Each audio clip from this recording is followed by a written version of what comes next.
모녀가 접견하는데 말이에요. 이게 이중잣대가 있어서는 될까요? 안 될까요? 안 되죠. 법은 모든 사람 앞에 평등해야 합니다. 그렇죠?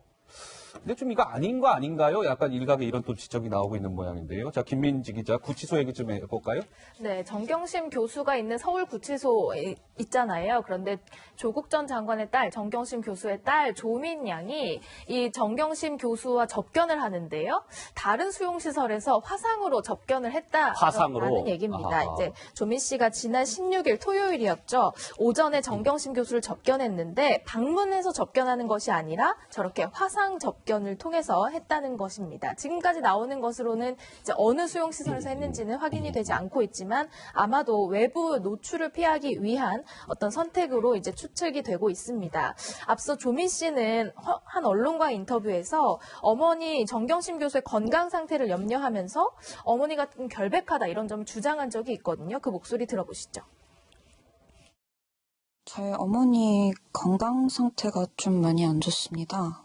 예전에 대형 사고 후유증으로 항상 힘들어 하셨었는데 최근에 좀 이번 일로 악화가 된 상황이어서 걱정이 많이 되고요. 근데 이런 얘기 하는 것도 조금 눈치가 보이네요. 엄살 부린다고 할까봐. 언론 보도만 보면은 어머니는 이미 유죄인 것처럼 보이더라고요. 근데 어머니는 이제 어머니의 진실을 법정에서 꼭 밝히실 거라고 생각하고 있습니다.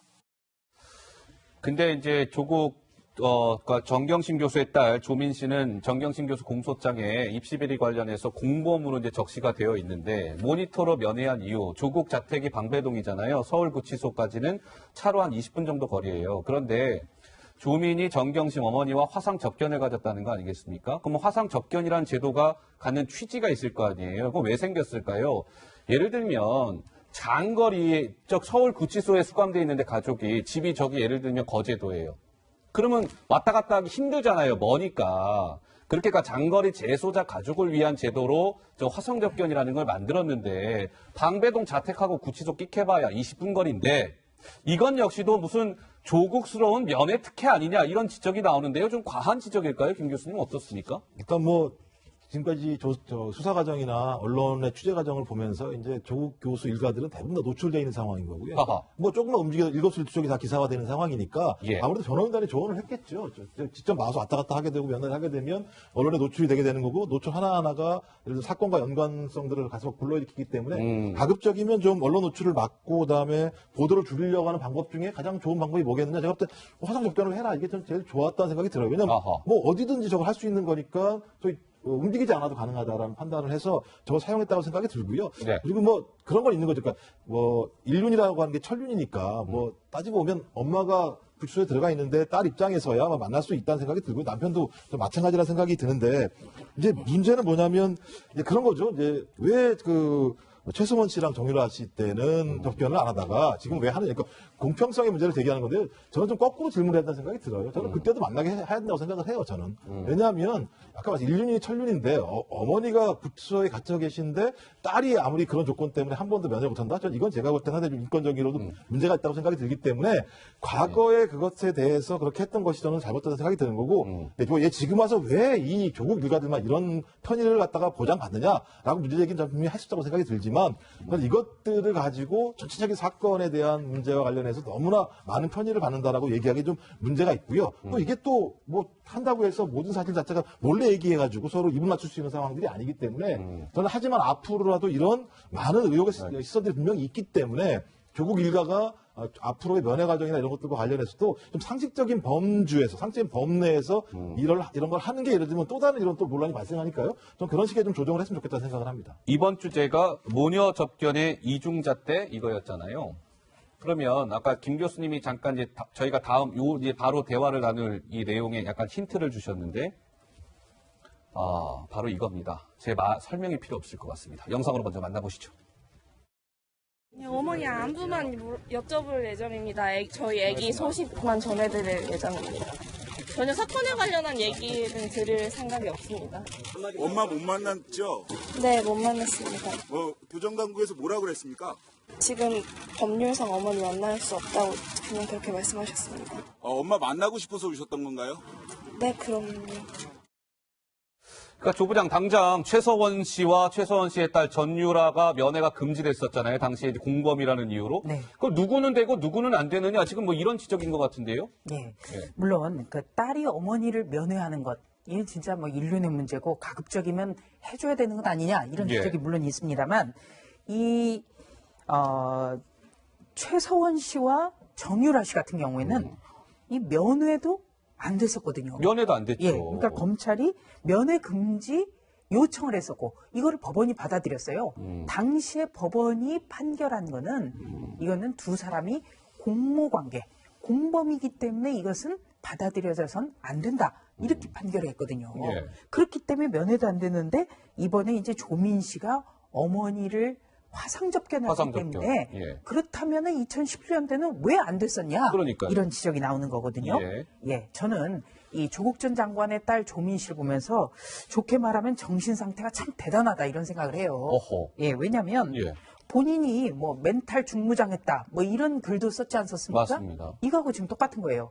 화상 접견이라는 것 아마 많은 기자들도 몰랐을 거예요. 이거. 저도 사실은 잘 몰랐어요. 몰랐었죠. 예. 그리고 예. 이 화상 면회가 집에서도 가능하다는 것 이건 저도 처음 알았어요. 아 집에서도 가능합니까? 예, 집에 있는 PC를 통해서도 멀리 있는 수감된 사람과 접견을 할 수 있는 것, 가족의 경우. 가족의 저도 경우. 몰랐어요, 어허. 사실은. 예, 예. 그러니까 변호사의 조력을 그만큼 충분히 활용을 하고 있는 거예요. 본인이 어머니는 지금 구치소에 수감돼 있고 아버지는 지금 검찰의 조사를 받고 있고 본인도 기소 가능성을 검찰이 내비쳤거든요. 예. 그럼에도 불구하고 이런 걸 한다.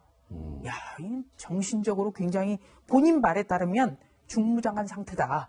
이렇게 받아들여질 수가 있고 예. 두 번째는 본인이 직접 서울구치소에 가지 않은 것 이거는 가면 외부에 특히 언론에 노출될 수 있다는 걸 본인이 너무나 잘 아는 거예요. 아하. 네. 예. 그러니까 참 이런 거 하나하나를 참 변호인의 조력을 받아서 이렇게 하고 있다는 것 이게 참 두드러진 거고요. 예. 그리고 2017년에 그렇다면 왜 이른바 국정농단 사태 때는 받아들여지지 않았던 것이 이번 조국 전 일가에는 허용이 되는가 이 부분에 대해서는 끊임없이 형평성 논란이 계속될 것 같습니다. 또 하나 지금 이 면회 관련해서요. 저희가 이제 짚어야 될 포인트가 하나 더 있는데 이제 지금까지는 정경심 교수와 그의 딸인 조민 씨 이제 모녀 간의 접견 얘기였어요. 자, 김민지 기자 이번엔 조국 부부 얘기 좀 해볼까요? 그렇습니다. 조국 전 장관이요. 부인 정경심 교수가 이제 수감된 이후에 한 10차례 정도 면회를 했다고 합니다. 아, 그렇습니까? 심지어 검찰 조사 다음 날인 15일에도 이제 구치소를 찾아서 면회하는 모습을 저희가 보여드린 적이 있어요. 아시다시피 검찰 조사 때는 묵비권을 행사하면서 검찰 질문만 다 들어갔잖아요. 이런 것들을 뭔가 정보 공유 차원에서 나누지 않았을까 이런 얘기도 사실은 나왔던 게 사실인데 조국 전 장관과 정경심 교수는 사실상 공범일 가능성 의혹들이 끊임없이 제기되는 상황에서 이렇게 자주 만나도 되는 거냐 하는 얘기가 계속 나오고 있습니다. 정 의원님 이 부분은 지금 저게 정경심 교수가 구속된 이후에만 지금 조국 장관과 정경심 교수가 10차례 만났다는 거예요. 그러면 이게 어떻습니까? 사흘에 한 번꼴로 만난 셈이라고 하는데 이거 좀 문제가 있다라고 봐야 되는 거예요? 아니면 아니 뭐 이거 당연히 그 부부간에 만날 수 있는 건데 왜 이런 걸 가지고 문제 제기합니까? 이렇게 봐야 되는 겁니까? 어떤 식으로 봐야 될까요? 일단 공범관계에 있는 것은 맞습니다만 예.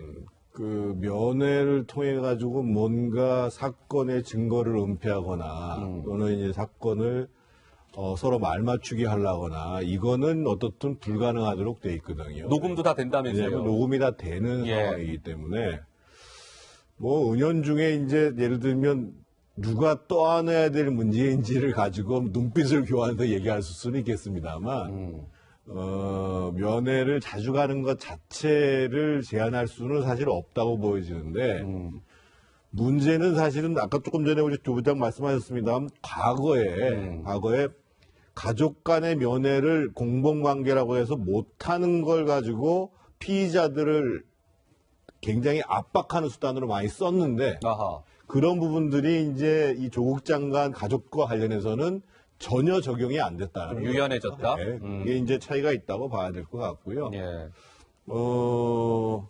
아마 화상으로 하던 직접 접견을 가던 범죄 혐의 자체에 대해서 말맞추기라든지 이것 자체는 뭐 거의 불가능하다고 봐야 될 것 같아요. 아하, 그렇습니까? 예.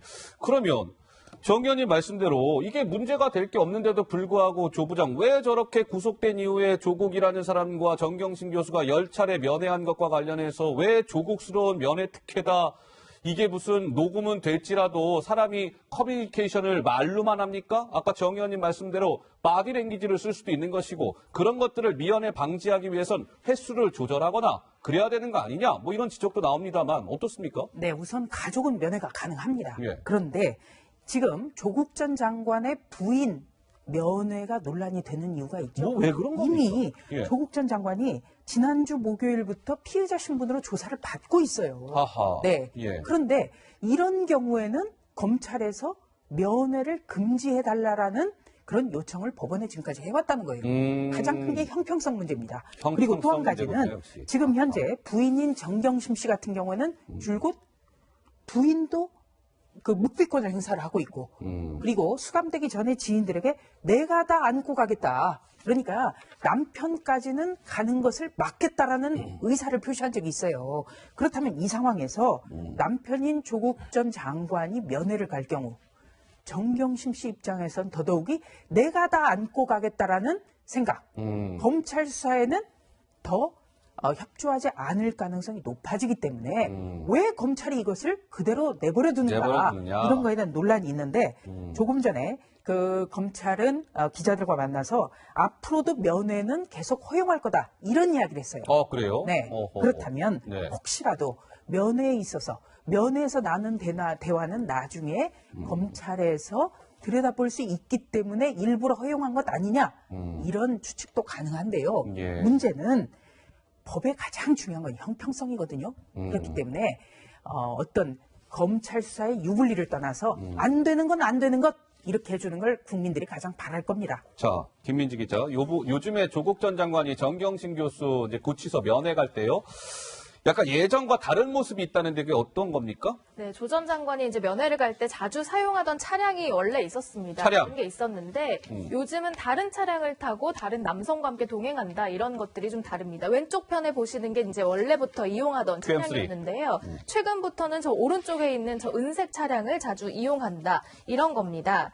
이 차가 누구 소유인지는 아직 확인되지 않았지만 운전하는 사람이 누구인지를 좀 취재가 됐나 봐요. 그래서 밝혀봤더니 문재인 대통령 캠프 출신 구승희 씨라는 분이 아하, 이렇게 이름까지 수행을 나와요? 하고 있었다는 겁니다. 운전을 대신 해주고 있는 사람이요. 문 대통령 대선 후보 당시 캠프 활동을 했고 지난 8월에는 박상기 법무부 장관 정책보좌관에 임명돼서 당시에도 낙하산 논란이 일었던 인물입니다. 그런데 현재 이제 조 전 장관과 같은 아파트를 거주하는 이제 이웃 사이라고 해요. 어쨌든 근데 이런 사실이 알려진 이후에 야권에서는 이런 목소리로 비판했습니다. 직접 들어보시죠. 우리 국민들은 도대체 조국과 문재인 대통령은 무슨 특수관계인가라는 생각을 하지 않을 수가 없을 것입니다. 특히 조국에 대해서는 정말 그 뻔뻔함의 끝은 어디이며 흔히 말하는 개전의 정은 1도 없구나라는 생각을 갖지 않을 수가 없습니다. 문재인 대통령은 이 지인을 통해서 피의자를 대통령이 직접 비호하는 것인가 검찰에 어떤 시그널을 주는 것인가 하는 이런 의혹을 사기에 충분한 이런 상황이라고 봅니다. 이런 관계부터 깔끔하게 정리하기 바랍니다. 자, 그런데 이런 것 같아요. 저 구승희 씨라는 분이 최근에 그 은색 오피러스를 이제 조 전 장관 운전해주는 분인데 저분이 이제 운전만 해주는 게 아니라 저 아까 빨간색 저 원안에 지금 나와 있는 저분이 구승희 씨인데 아까 그 짐 들어주는 거 그거 좀 다시 좀 나올 거예요. 운전만 해주는 게 아니라 보세요. 조국 전 장관 부인 만나러 구치소 올라갈 때 저 뭐 약간 짐도 좀 많이 든 것 같아요. 굉장히 좀 무거워 보입니다만 저렇게 짐까지 들어주고. 근데 저분이 문재인 대통령 대선 후보 캠프에도 일했고 박상기 법무부 장관의 정책 보좌관까지도 했었고.